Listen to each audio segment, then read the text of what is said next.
One moment. Okay, we are now recording. I am thrilled to introduce our next speaker, Rocky Romanella, and the session is Rapid Reboot. I look forward to a conversation around this topic. I'm going to give a brief introduction on Rocky before we get started. One moment. Okay, Rocky Romanella.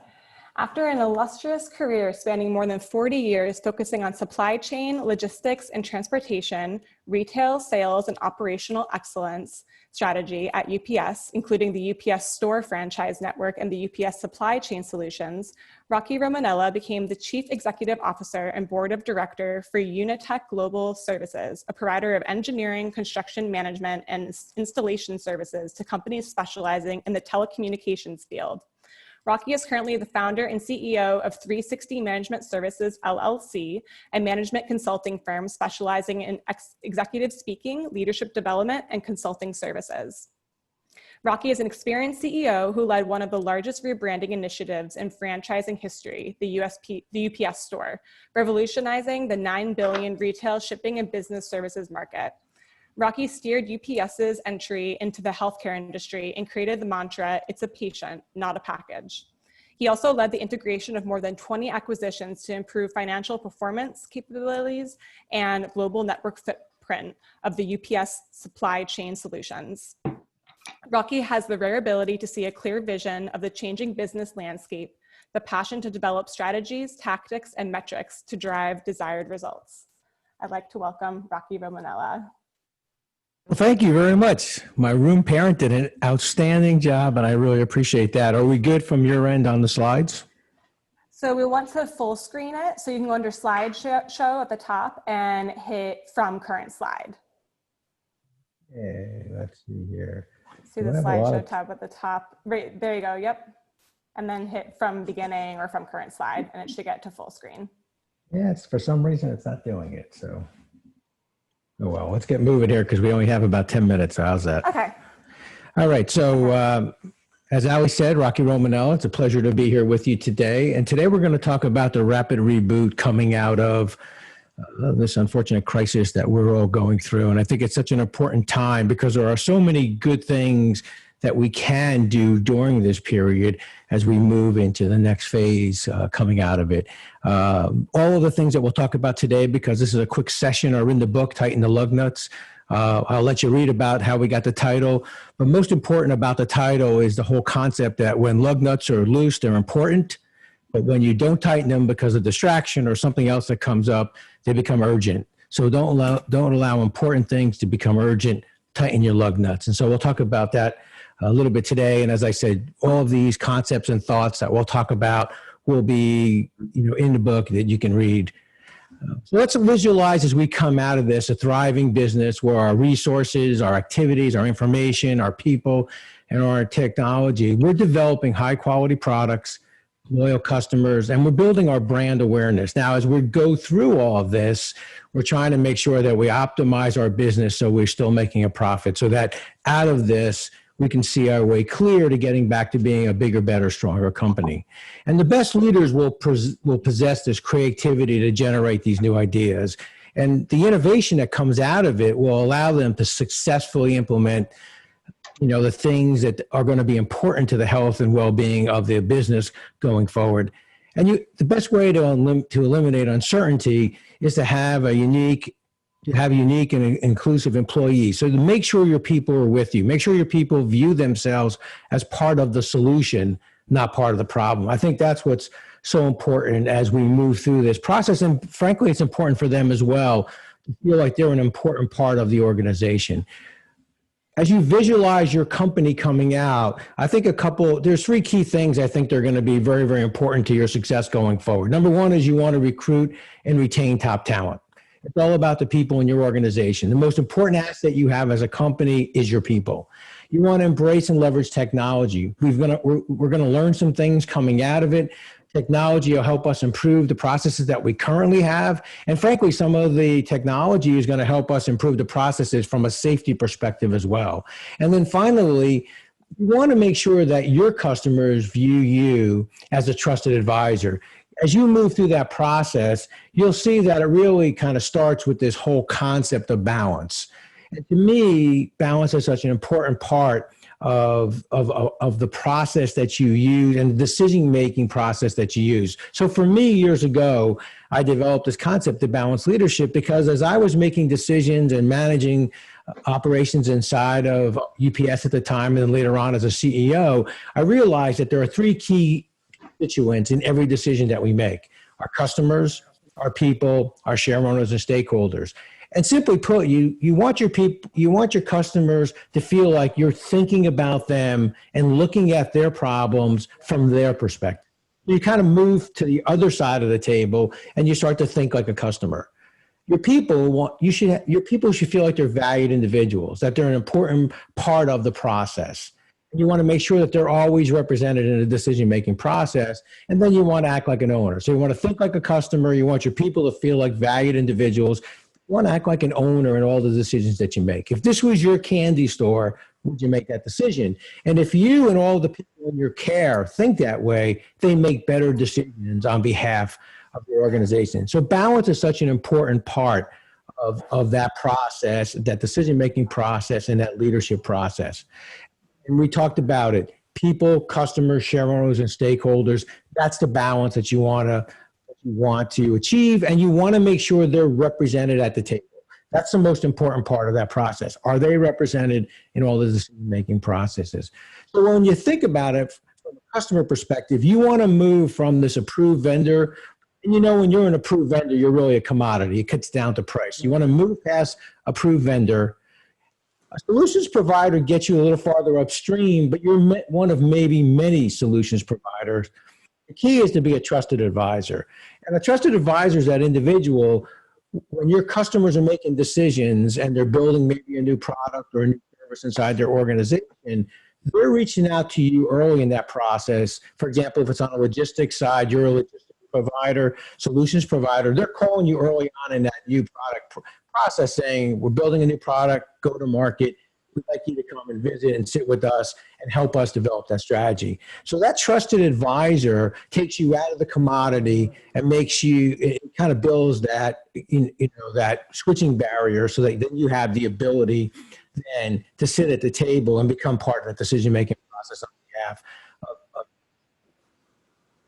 there are 8 key elements, I think, that are so important in the day-to-day running a business that become very, very important as we move through this rapid rebuild of our businesses, our economy, and frankly, our lives. And I call them the big 8. Leading indicators as well as lagging indicators, success and health of your organization. So let's go through those big 8. The first one is safety. Safety is a core value. We should care so much about our people that we won't let them work unsafe. Now, in the past, safety really talked a lot about the health and safety of our people, lifting and lowering, if they're driving vehicles, do they understand the 5 seating habits, the Smith driving methods. But today and going forward, it's going to be the safety for our customers. Do they feel safe in our business? We make them feel so safe that they're willing to come back and do business with us again. So safety takes on a little bit of a bigger responsibility for us now, because it's not only the health and well-being of our people inside our organization or the people in our care, it's also for the customers that we're going to interact with. And we want them to feel, think about a restaurant, for example. We want them to feel so safe that they're willing to come back to us again because we follow those safety protocols. They see we've taken the time to take care of all the details. Number 2 is the diversification of our customer base to grow organically. It's going to be difficult for many companies to acquire customers through maybe an acquisition or a strategic relationship. And so organically, we're going to have to grow. We're going to have to understand our customer base. And go back to that conversation we had about being a trusted advisor. When you are an approved vendor, it becomes a price game. You become a commodity. As you move up that chain and you do more things with your customers, you can grow with them. You can find other places for you to grow with them, other services. And so growing organically, your own sales force or with your ability to drive that revenue base to customers that you interact with, it's going to be so important. Secondly, and I think sometimes more importantly, as we move through this process, what's going to be important is what are the new products or services that we're going to offer as a company that maybe weren't in our strategic thinking prior to, but post, what are we going to do differently? We'll keep our customers awake at night that we can participate in. So I think that's going to be an important part of how we grow our businesses organically. You certainly want to talk about you increase your return on invested capital. How do we grow our business? How do we get a ROIC? I think the question you have to ask, as we talked about in the balanced leadership slides, acting like an owner. If this was your business, would you make that investment? Many times people say, well, why don't we add this? Why don't we add that? Maybe we should spend some money on that. And when things are going really well and you have good free cash flow and you're making your profitability, there are some nice to do things that I think you can do. I think the important thing on this slide, as an owner and as a business, I think you have to put things into two categories: nice to do and need to do. The need to do things you have to do. The nice to do things would be nice to do, but in these times, you just don't have the ability to do those things. And so as you're thinking about your return on invested capital, you're thinking about what are the need to do things that I have to do so I can reinvest in my business and can keep my growth going. You want to reduce your debt to improve your operating leverage. So if you think about leverage for a second, if expenses are going up and revenues going down, you could actually say that's the jaws of death. How do you change that? How do you reduce your expenses as best you can, improve your revenue, and close those jaws? So think about it from that perspective. I want to have a healthy, strong business. I want the ability to reinvest in the business where necessary, but I want to reduce my expense as best I can so that I don't have that jaws of death where my expenses are going up, but my revenue is going down. And there's so much creativity that you see that's going out there today. I think initially, for example, for restaurants, most of them thought that at some point the 25% would happen. And then when they saw that it wouldn't happen, almost every restaurant that we know went to outdoor seating. And then some of them, based on the way they got creative around their businesses, were able to then actually gain some more seating. And now when the 25% comes in, they've got the 25% inside, and they also have the outdoor seating. So I think that the ability to reduce your operating expense, grow your revenue, will take that jaws of death and close them up for you and help you produce a profit going forward, and ability to reinvest in your business, which I think is so much more important. Improve your capital structure. As you know, the rates are much lower. As you improve your operating leverage, as you start to look at your ROIC and you start to look at your capital expenditures, you'll start to see that by running the business that much leaner and running the business that much better, and with the rates where they are today, you may have the ability to refinance your business and get some better rates so that long term, it'll help you to move through this process. So I think that's such an important opportunity, and you help yourself as you look through those big eight.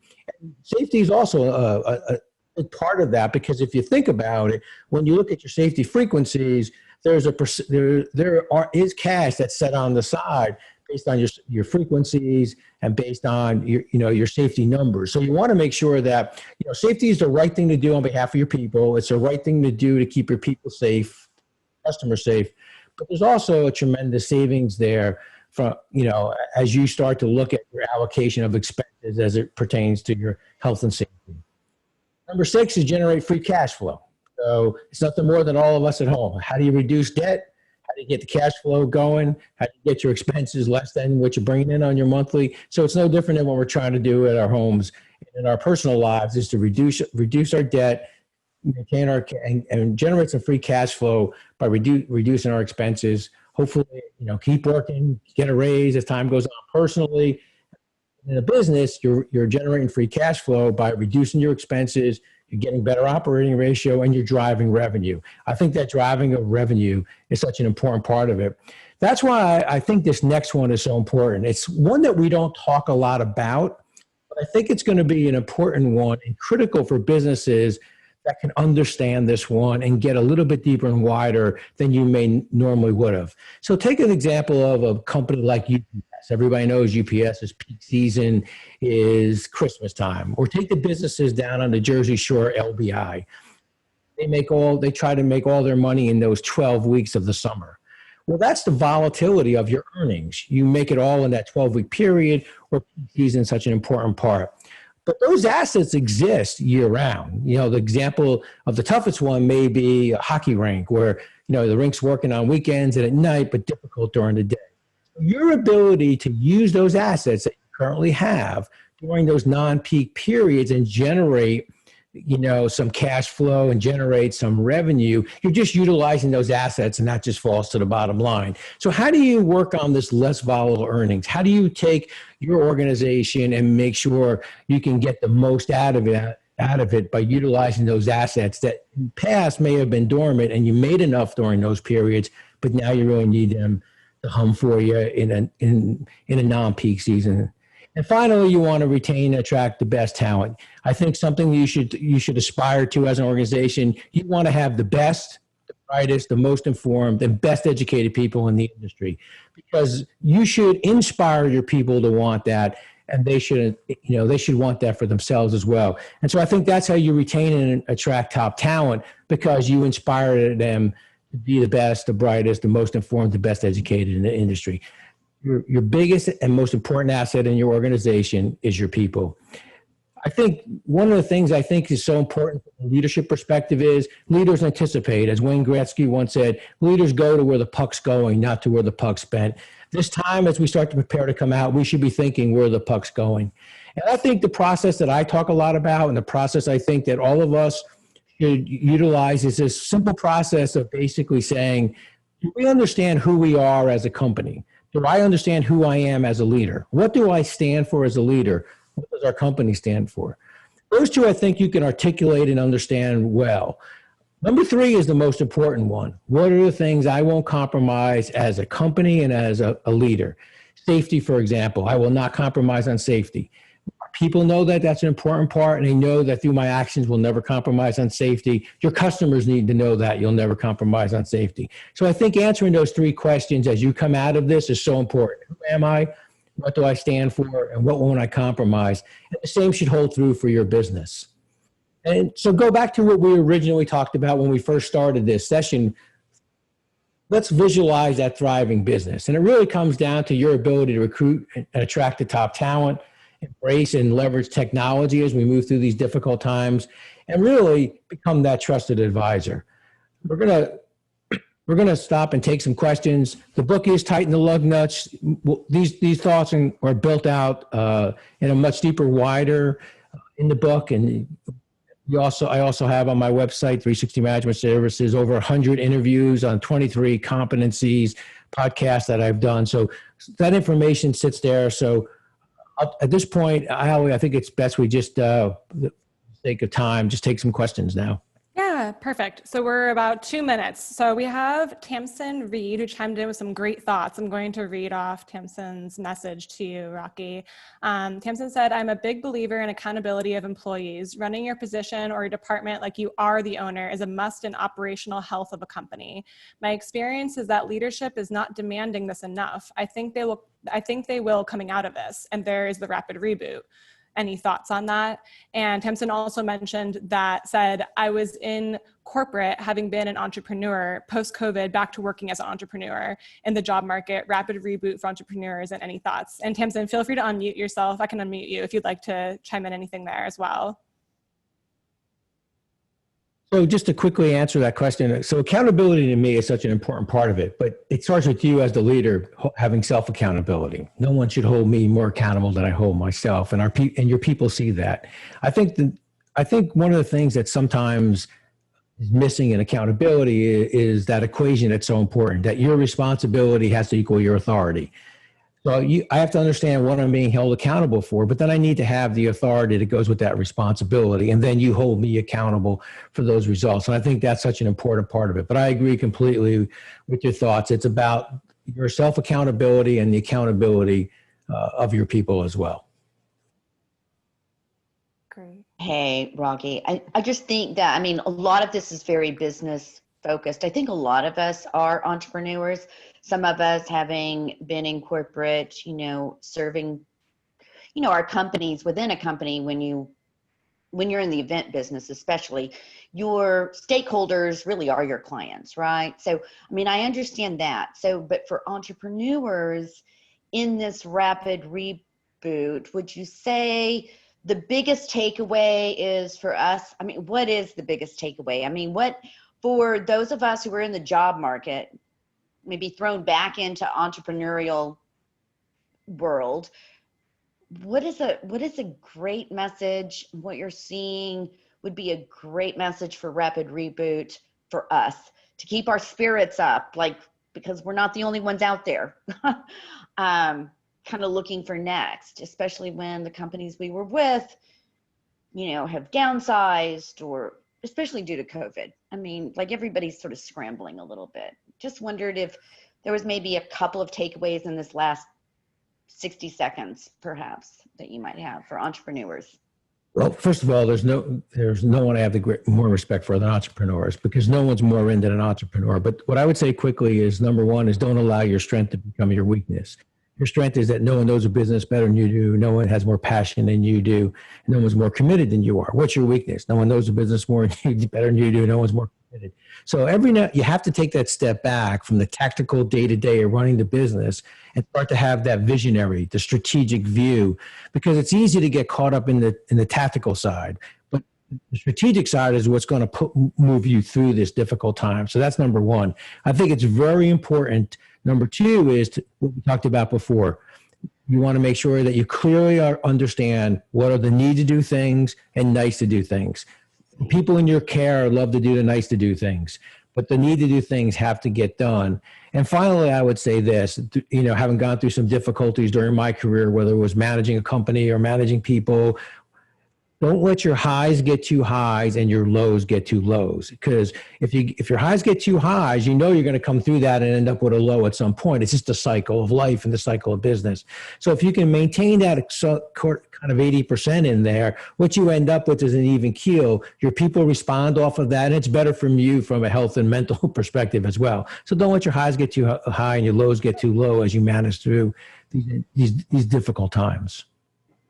I'm going to chime in. Thank you so much. We're out of time, but Rocky's going to be moving over into the central perk room, which you can access from Kiko Chat on the left-hand side where all the tracks are. So if you'd like to continue the conversation with Rocky, have other questions for him, please feel free to make your way over to central perk. And next up at 11:40 a.m. Central, we're going to be starting with Ali Magyar, and we will be doing a quick tech check with her. So please feel free to stick around. We're not closing the room in between tech checks, but if you'd like to watch as we're doing it, you can stay, or feel free to head back over in about 8 minutes or so, and then we'll be starting Ali's session. Thank you, everybody. Thank you. Thank you, Ali.